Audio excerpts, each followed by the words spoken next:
Hi and welcome back to the Citizen channel. I hope you're all staying safe and well. Let's continue our look at the real trial of Benjamin Mendy. We're up to day 5 on the 4th of July 2023. So please join me for this.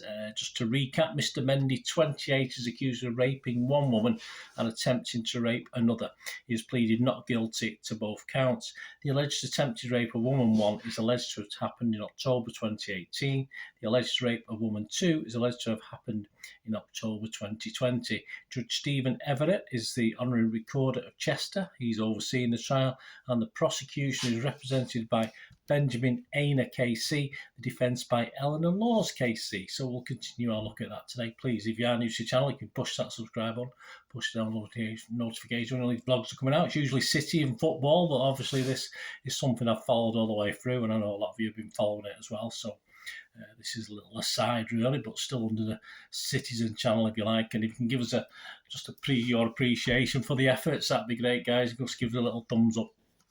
That'd be nice to see. Right, my thanks, of course, as always, to the court timeline from the Manchester Evening News website.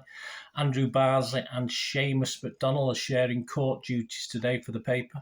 It all started at 10:51 a.m. The jury was back in court, and they are watching woman 2, who alleges that Mr. Mendy raped her in October 2020, giving evidence in person. She's being cross-examined by Mr. Mendy's barrister, Eleanor Laws KC. Woman 2 says she agrees that Mr. Mendy was getting special treatment in the Cheshire bar that she attended before being invited to Mr. Mendy's home. He was there with his manager and another man, the jury hears.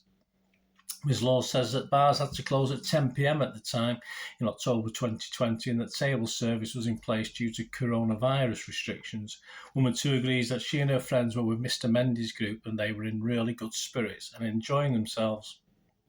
The jury hears Jessie Lingard and some friends arrived later, that everyone was talking and dancing.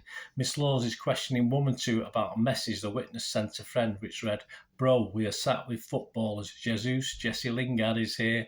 I am not okay. Haha, footballer for the winter." Miss Laws says it's a joke about liking a footballer or footballers, isn't it? Yeah, the complainant says. It's just not about Jessie Lingard. That's what I'm going to suggest, isn't it? Miss Laws asks. I don't agree, woman 2 says. Jurors hear that she sent a message to her friends saying, "If I am ever going to get pregnant, it's going to be tonight." You are quite excited, aren't you, at that point? Miss Laws asks. When Jessie Lingard came in, yeah, the complainant says. Woman 2 agrees that she had hardly any contact with Mr. Mendy at the bar before she and her friends were invited to Mr. Mendy's home by his manager.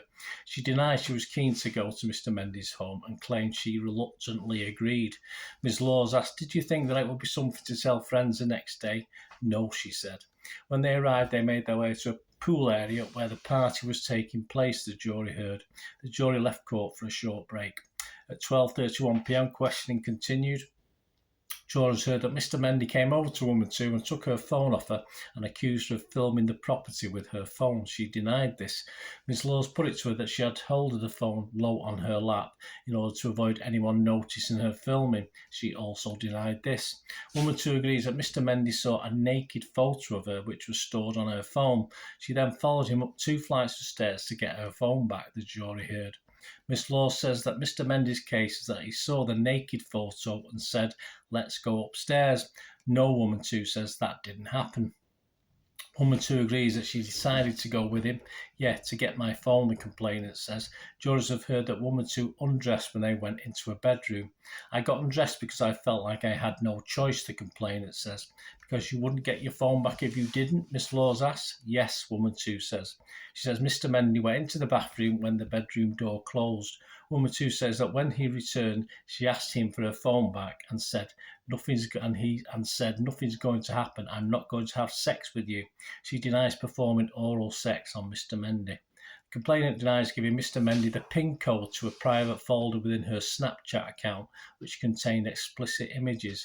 Ms. Laws puts it to woman 2 that Mr. Mendy didn't say that he'd had sex with 10,000 women. Yeah, he did, the complainant says. "Mr. Mendy didn't cause you a single injury during that incident," Miss Laws continues. "Yes," she replies. Miss Laws puts it to woman 2 that she wasn't raped. "I was," the complainant replies. Jurors have heard that she left the house shortly after the alleged incident, but one of her friends remained in the property. Ms. Laws asks, if this had happened to you and you had been so frightened and all this was against your will, why didn't you then want to protect your friend? The complainant replies, I just remember saying to her friend, I want to go, and she didn't want to come.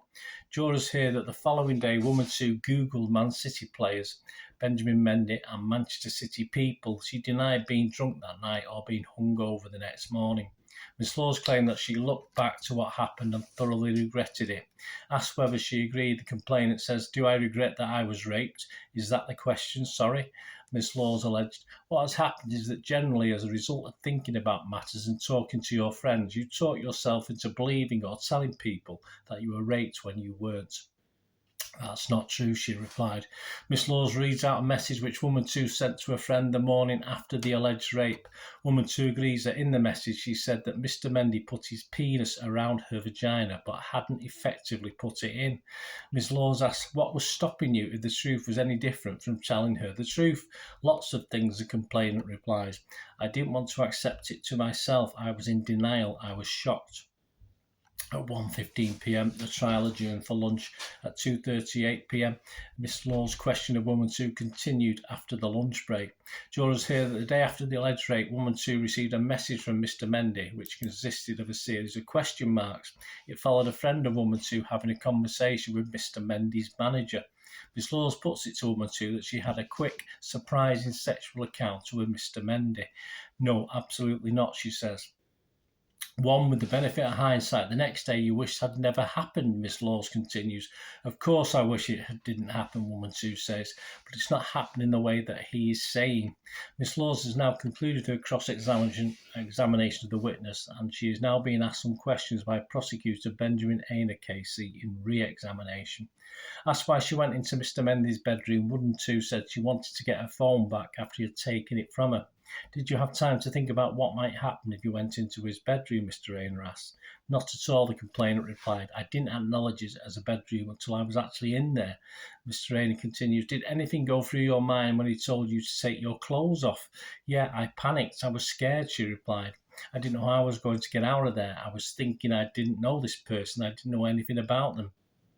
Mr. Ainer asked, at the time, what did you think would happen when you took your clothes off? He promised me that he just wanted to look at me, she replied. I didn't know how I was going to get out, so I thought he would just look at me like he promised a couple of times.